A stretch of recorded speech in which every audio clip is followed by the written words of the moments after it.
I reflected often this past summer on how odd it was that in my job, if I made someone cry, it meant I was doing well. I spent the summer working as a chaplain intern at Cedars-Sinai in the spiritual care department, which was the part of rabbinical school that I had dreaded the most. As a chaplain intern, I was expected to serve as a rabbinic presence in the hospital, to visit with people in my assigned unit and see to their spiritual needs. I knew the logistics. You go up to your floor, you knock on the door, you say, "Hi, spiritual care, may I enter? Just wanted to see how you're doing." But I couldn't imagine what was actually expected of me in the rooms. Facing the summer was one of the most terrifying things I have ever done. I wasn't afraid of discussing theology or helping people fulfill various rituals while in the hospital. It was the unknown of it all. I have mild social anxiety on a good day. I couldn't imagine having to walk into people's rooms on what might have been the worst day of their life and impose my presence upon them to try to get them to open up. At the beginning of my summer, I set 3 learning goals. The one that ended up mattering the most was to become more comfortable facing that unknown. As it turned out, that fear would become my most faithful teacher this summer. In her book, When Things Fall Apart, Buddhist nun Pema Chodron wrote that, quote, "Fear is a natural reaction to moving closer to the truth." We as humans are meaning makers. We like to find patterns and ascribe significance to things. I know I personally like to look for signs, subtle cues or synchronicities that feel like the universe is nudging me in a certain direction. This instinct to find meaning is part of how we navigate uncertainty. It brings order to chaos, structure to ambiguity.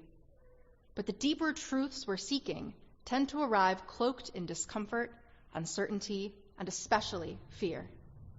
When we encounter fear, particularly the kind that comes not from danger but from vulnerability or inner resistance, it often means we're brushing up against a part of ourselves or our reality that we've avoided.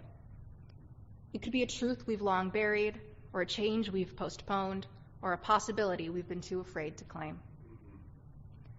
I knew that as I walked onto the 6th floor of that hospital on my first day, with my hands shaking and my heart in my throat, as I knocked on my first door and went into my first room with no idea what awaited me within, I was embarking on a journey of self-discovery that would take me places I had never been.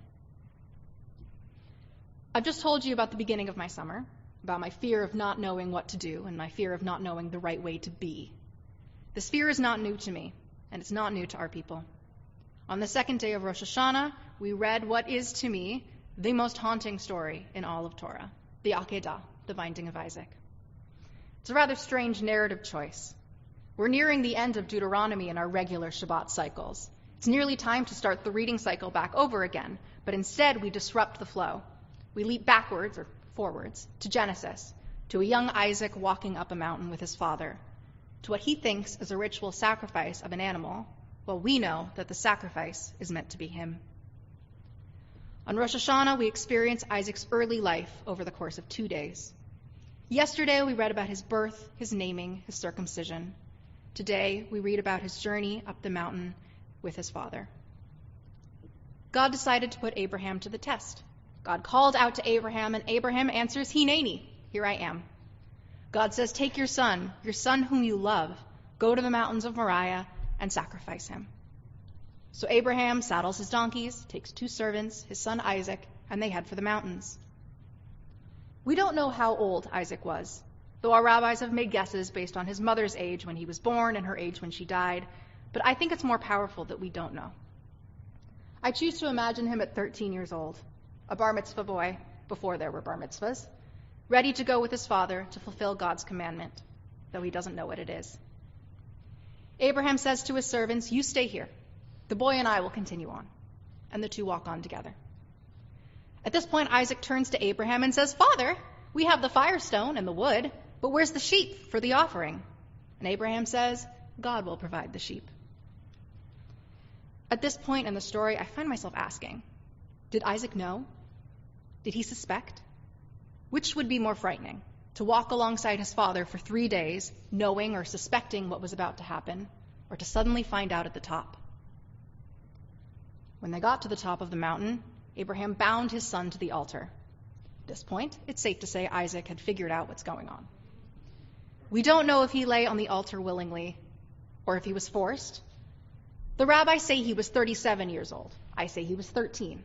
Either way, Abraham was 100 years old when Isaac was born. I dare say Isaac could have overpowered him. According to one midrashic source, Isaac asked that his father bind him, saying that when he sees the knife, he will become so scared that he will tremble so fiercely that the knife might nick him, thus rendering the sacrifice unwhole, impure, and unkosher. In this midrash, Isaac recognizes his own terror, but prioritizes the deed that, in his eyes, must be done. Abraham raises the knife, and at the last minute, Deus ex machina, an angel appears and stays his hand. The angel says, "Do not raise your son against the boy, or do anything to him, for now I know that you fear God, since you have not withheld your son, your favored one, from me." Remember, this was all a test of Abraham's faith, but perhaps it was a test of Isaac's as well.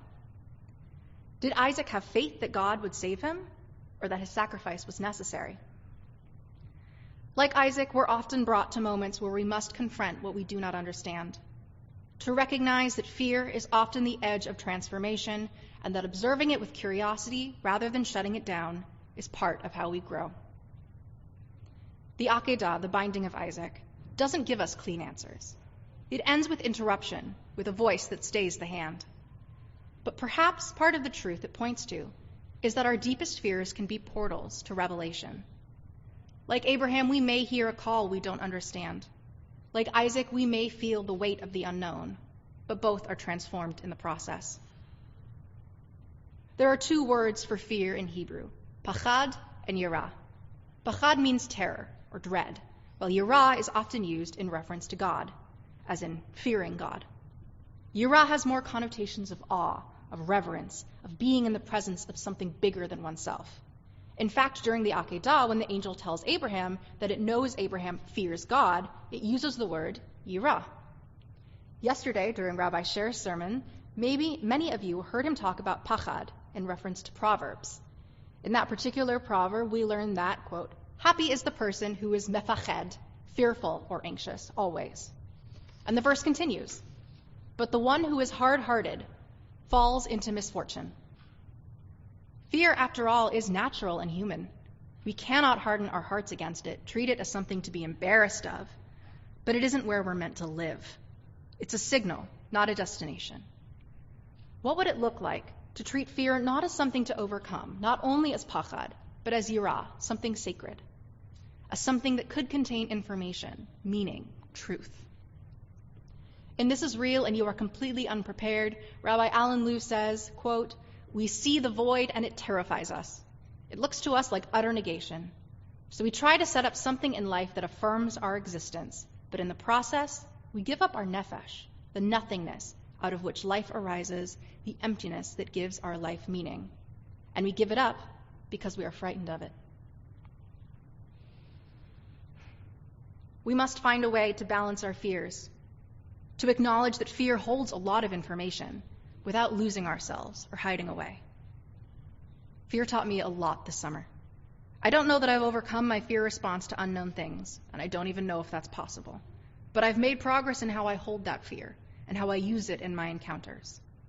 I remember my first night in the emergency department when my pager went off and the PA system announced an incoming pediatric trauma. I remember how my body reacted when I stood in the trauma bay waiting for the ambulance to arrive, and how my mind immediately cataloged my somatic response. I was surprised at how present I was in that moment. I even recognized that in my anxiety, I was toying with my necklace, which gave me an anxious presence. So I took a deep breath, I settled my hands by my side, and I attempted to affect a non-anxious presence. It felt in that moment like fear was standing next to me rather than inside of me. My fear told me that I cared about what was about to happen so deeply. My fear told me that I wanted so badly to help and to make things better, and I was terrified of somehow making things worse. My training told me that I probably couldn't make anything better, that just being there, being present, was enough. Fear held my hand as I went through the motions. Then later, as I sat in the chapel and attempted to process everything that had happened, I cried, just to release all the emotions and repressed nervous energy I had been holding. These tears, just like the tears of my patients, were a sign that I was doing my job well. A different day, I sat with a woman who had experienced so much loss and sadness in her life. She told me about her childhood, about her parents and her siblings, and shared about how scared she was of hospitals. She told me how exhausted she was with getting bad news about her health over and over again, and how she just felt like her life had been so hard. Then she said, "I'm just so afraid." I sat with this for a moment, and then I asked her, "What are you afraid of?" With tears in her eyes, she answered, "I guess I'm afraid to live, but I'm afraid to die too." That moment held so much pain, and I couldn't fix it. All I could do was sit with her, be with her, let her speak it out loud, and not run away from her fear or her tears. I used to think fear was something to get over. Now I think fear is something to listen to. As we step into this new year, a year that will surely bring unknowns, how do we show up for ourselves and each other in the face of fear? Maybe we don't need to fix everything. Maybe the best thing we can do is just be. Hamachodron wrote, "Usually we think that brave people have no fear. The truth is that they are usually intimate with fear." I won't say that I was brave necessarily, but I did things that scared me every day. I got very intimate with my fear. Now, I'm more willing to do things outside of my comfort zone, to take risks. It's not that these things discomfort me any less, it's that I'm more willing to do them anyways. I learned from my fear and how to guide myself through it rather than just running away. So in this new year, let us not be embarrassed or judgmental of our fears. Fear is not a sign of weakness. It's a message. Let it teach us. Let it soften us. Let it open us to connection. Not because we aren't afraid, but because we are. And because fear, like awe, might just be another name for standing on holy ground. Shana Tova.